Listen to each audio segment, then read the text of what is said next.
7 de agosto, unidos no único Senhor. Efésios 4, de 4 a 6, diz assim: há um só Senhor, uma só fé, um só batismo, um só Deus e Pai de todos, o qual é sobre todos e age por meio de todos e está em todos. União. Deus deseja a união de todos os seres humanos e todo o universo com Ele, unidos em Jesus, assim como era antes do pecado. Esse é o trabalho de Jesus na cruz do Calvário, do Pai, do Filho e do Espírito Santo. Porque esta é a verdadeira harmonia. E nesses versos, Paulo destaca 7 pontos de união. Um só corpo, um só Espírito, que é o Espírito Santo. Uma só esperança, a esperança de vivermos eternamente unidos com Jesus. Um só Senhor, Jesus Cristo.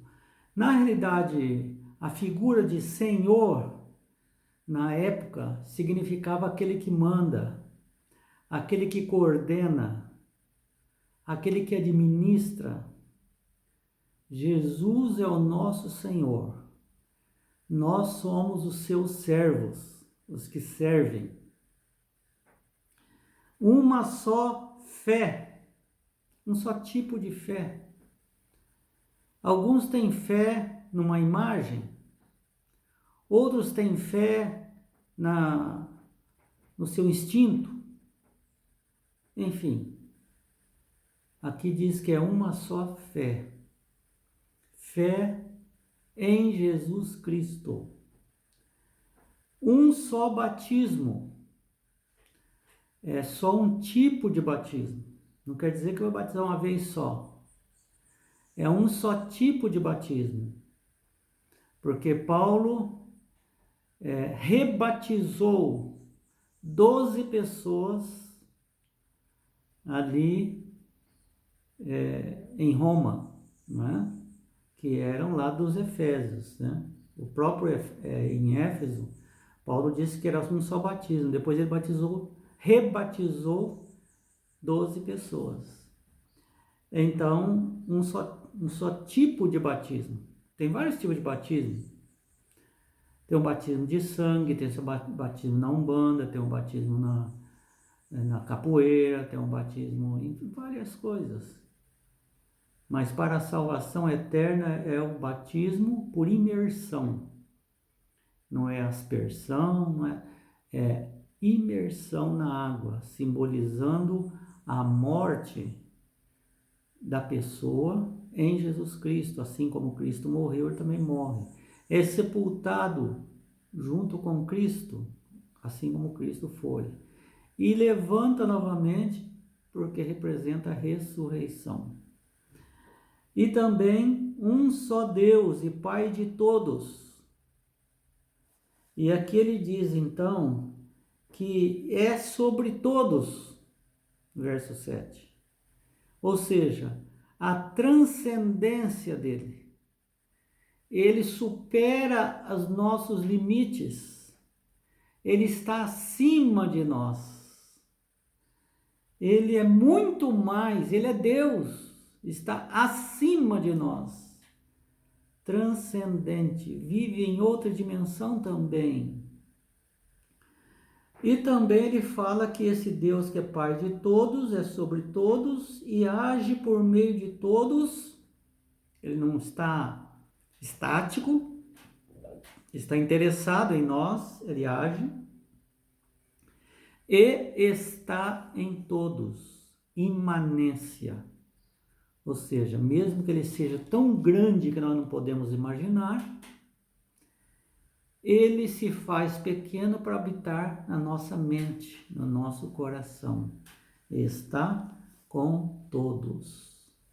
Então, unidos no único Senhor. Este é o trabalho de Deus. A unidade requer zelo, porque nós, como seres humanos, gostamos de desunir-nos. E Deus trabalha para desmanchar esses nós e para fazer-nos unidos. Então, a unidade requer zelo. Nós devemos nutrir a amizade, cultivar a amizade, a união. Melhor, né? A amizade, a união. E muitas vezes há motivos para chorar, porque nós falhamos, outras pessoas falham na busca dessa unidade. E acaba criando problemas. No entanto, sejam quais forem as falhas que os seres humanos, nós cometemos, devemos nos alegrar na obra de Deus, de unificar a igreja em Cristo. Às vezes há falhas na nossa igreja, nossos parentes, no trabalho, há falhas terríveis, desunem. Nós também não vamos ficar desanimados, Paulo estava dizendo, porque acima de tudo isso que está acontecendo aqui, Deus está trabalhando para unir todas as coisas nele.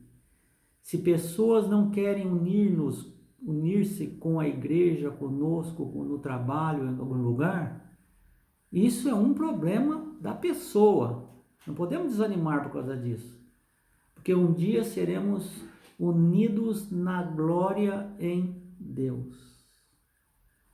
Então diz aqui que nossa unidade em Deus e com Deus é por meio de Cristo. Então, todas as coisas foi feito por meio dele. Ele veio fazer esse trabalho de união. E para isso, Deus Criador, Pai de todos, acima de todos e está em todos, por meio de Cristo, está agindo. E o Espírito Santo também, com gemidos inexprimíveis, está agindo para unir, para salvar, para convencer do pecado, da justiça e do juízo.